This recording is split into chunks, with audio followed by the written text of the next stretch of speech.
Obrigado, doutor Gilberto. Nós vamos agora ao debate. Doutora, a senhora gostaria de começar? Pois não. Inicialmente, eu gostaria de cumprimentar o doutor Gilberto, meu colega da PUC de São Paulo, doutor Petrônio, colega também do IBDP. Sem dúvida, é um tema de extrema importância, até porque tem como objetivo coibir a fraude e também abusos de direito. Então, é um tema que está crescendo na jurisprudência, é um tema que se discute em vários tipos de ações relacionadas ao processo civil. Então, eu pergunto ao meu colega Gilberto, inicialmente, primeiro, se poderá ocorrer a desconsideração da pessoa jurídica de ofício, ou seja, sem requerimento das partes. Pode o juiz tomar essa iniciativa? Interessante a pergunta. Na minha modesta opinião, a disposição do Código Civil, no seu artigo 50, diz que há requerimento da parte ou do Ministério Público. Poderá ser desconsiderada a personalidade jurídica nas causas enumeradas no artigo. Então, na minha modesta opinião, creio que somente há requerimento da parte e do Ministério Público. Apesar de haverem algumas matérias de ordem pública que poderiam ser desconsideradas de ofício, pelo disposto no Código Civil, só em caso de requerimento da parte do Ministério Público. Mesmo que o juiz perceba a possibilidade de desconsiderar, ele não poderia fazê-lo, o que normalmente ocorre principalmente na Justiça do Trabalho. Sem dúvida. O que eu vejo é que, já que é um assunto que preocupa a sociedade, os credores, quer dizer, o próprio Estado como um todo, eu penso que poderíamos evoluir para que pudessem, sem dúvida, também o magistrado de ofício, desde que comprovado, né, no processo, aqueles requisitos legais, no meu ponto de vista, sim, poderia dar esse passo a maior. Agora, é um tema novo, é um tema realmente que se discute ainda o modo que se deve ser feito, e eu acho que é algo que se pensar, de se avançar mais, porque com isso ganha a sociedade, ganha os consumidores da justiça, ganha os credores de um modo geral, já que é um instituto que visa coibir essa fraude à lei, esse abuso do direito. Eu concordo com a sua posição, inclusive até falei por cima nas conclusões, que deveria ser possível a desconsideração de ofício. Porém, como existe a letra da lei dizendo que deverá ser requerida a desconsideração, então fica complicado ir de encontro ou contrário à disposição da lei. Por isso que eu entendo que deve ser requerida a desconsideração.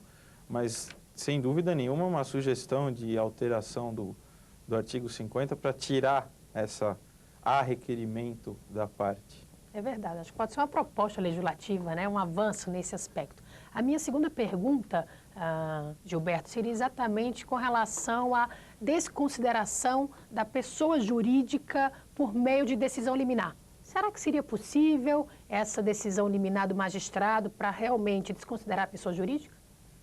Como se fosse uma antecipação de tutela? Perfeito, exatamente. Tá. Ou então a cautelar mesmo. Tá. A minha ideia no trabalho, quando eu falei da segunda corrente, que na realidade não é uma corrente, é uma posição da jurisprudência que eu acabei desenvolvendo do ponto de vista doutrinário. Não encontrei nenhum autor que falasse da aplicação dessa forma. Mesmo porque a maioria dos autores que tratam da desconsideração não tratam da desconsideração aplicada ao processo, e simplesmente de quando é possível desconsiderar, e não como desconsiderar. A minha ideia, a nossa ideia, a princípio, é realmente fazer como se fosse uma antecipação de tutela. Claro, no processo de execução, nós sabemos que não é possível a antecipação de tutela, porque a antecipação de tutela deve ser feita no processo de conhecimento. Como no processo de conhecimento não dá para você pedir a desconsideração, porque ainda não existe execução,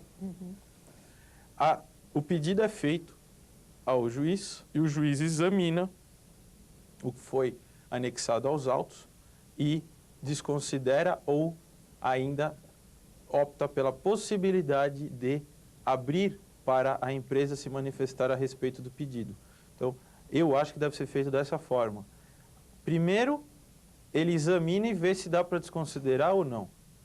Se ele achar que já com aquilo já dá para desconsiderar, ele desconsidera e deixa a discussão para o sócio em ação de embargos de terceiro, podendo até, inclusive, ser objeto de agravo de instrumento por parte do sócio e não da empresa, porque a empresa não teria interesse em recorrer dessa decisão, somente o sócio.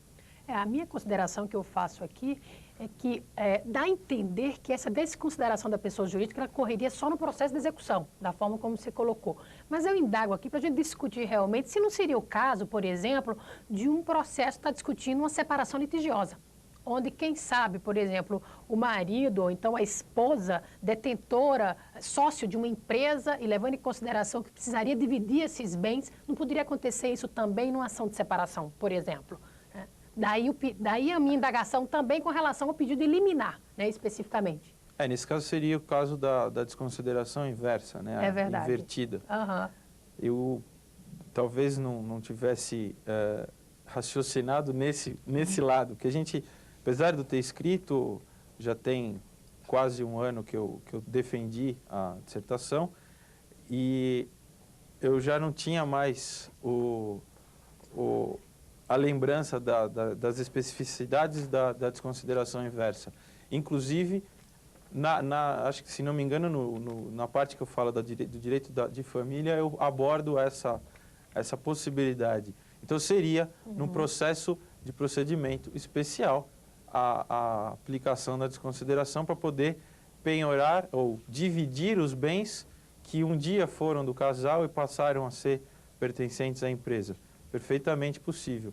Tinha pensado na pergunta, em casos da desconsideração específica ou normal, tradicional, em processo de execução. Mas concordo, em caso de separação e talvez em caso de alimentos também. Também, exatamente. Eu pensei nessa parte. Aí a gente verifica o crescimento desse instituto no dia a dia, né? Porque já permite em ações de separação, de alimentos, com isso faz parte, né? Já e não só apenas em processo de execução.